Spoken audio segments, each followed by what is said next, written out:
Earlier this year, government announced its intent to introduce a formal parole system. The announcement was subsequently followed by the appointment of a prison parole and re-entry steering committee. Since that time, government has also secured a grant of $345,000, of which the Bahamas Department of Correctional Services will utilize to advance the focus of rehabilitation, training, and reintegration into society. Carla reports on the work of that committee. The question here is not if inmates will return to society, but when they are released, how do we want them to return to the Bahamian society? That's the question the government expects answers to by the 18-member task force of the Parole and Reentry Steering Committee, chaired by retired Police Commissioner Paul Farquharson. Through the committee's recommendations, the government is not only looking to address the problem of recidivism by changing the hearts, minds, and actions of convicts, but through academic and vocational programs, equip them with the skills necessary for their re-entry into society. In the proposals about probation, we will be offering the courts a way of dealing with certain prisoners that will not require them going into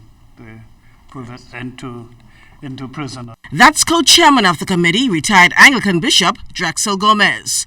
Both he and his colleague co-chair, Reverend Patrick Paul, anticipate challenges, but are optimistic of overcoming them. Perhaps our biggest challenge is going to be with the attitude of the prison officers or the officers in the correctional system.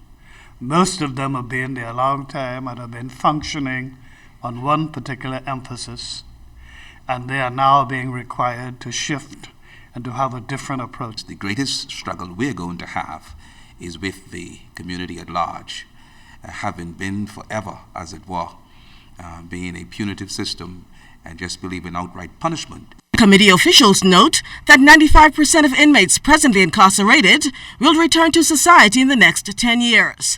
And they say something must be done to address the revolving door of crime, especially as it costs the public treasury $14,000 annually for each convict. We'll have some public meetings because we believe that we have an uphill challenge in changing the minds of a lot of people in the general public.